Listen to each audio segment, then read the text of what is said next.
ఆంధ్రప్రదేశ్ నుండి అమెరికాకు 52.53% రొయ్యల ఎగుమతి జరుగుతుందన్నారు 20 సూత్రాల కమిటీ చైర్మన్ లంకా దినకర్. పశ్చిమ గోదావరి జిల్లా భీమవరం కలెక్టరేట్లో ఉన్నతాధికారులతో ఆయన సమీక్ష నిర్వహించారు.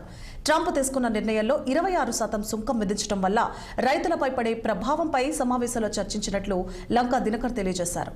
ఆక్వా కల్చర్ జోన్గా 2 కోస్టల్ ప్రాంతాలు ఉన్నాయని, నర్సాపురం దగ్గర 11,504 ఎకరాలు, మొగల్తూరులో 13,419 ఎకరాలు ఆక్వా జోన్లో ఉన్నాయని చెప్పారు.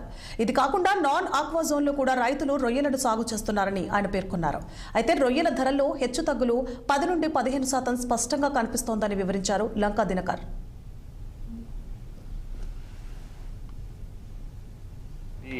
ఈ వ్యాపార కేంద్రంగా ఉంది. దాని మీద ఆధారపడి జీవించేటటువంటి వారు ఆక్వా సాగు చేసే వాళ్ళు ఉన్నారు, ఆక్వా పరిశ్రమలు ప్రాసెసింగ్ సెంటర్స్ లాగా చేసేటటువంటి వాళ్ళు ఉన్నారు, సీడ్ మ్యానుఫ్యాక్చరింగ్ చేసేటటువంటి వాళ్ళు ఉన్నారు. ఏదైతే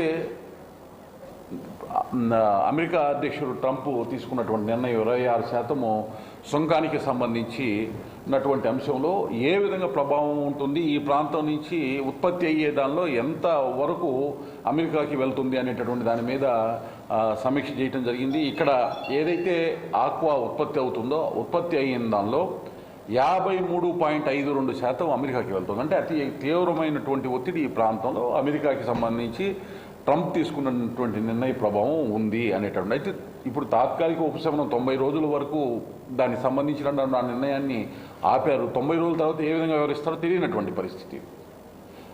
ఈ నిర్ణయం తర్వాత ఎవరైతే ఈ ఆక్వా రంగంలో దాన్ని సాగు చేస్తున్నటువంటి రైతులకి వారికి వచ్చేటటువంటి ధరని తగ్గించేటటువంటి విధంగా కూడా కొన్ని ప్రయత్నాలు జరిగినాయి అని తెలిసింది.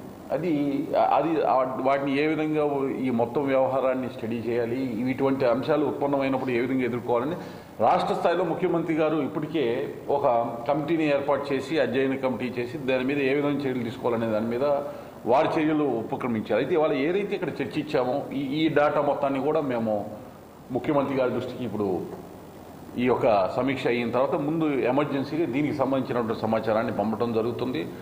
అలాగే 2024 మార్చి డిసెంబర్ మొన్న పూర్తయ్యేటప్పటికి ఇప్పుడు 2025 ఇప్పుడు ఈ సంవత్సరం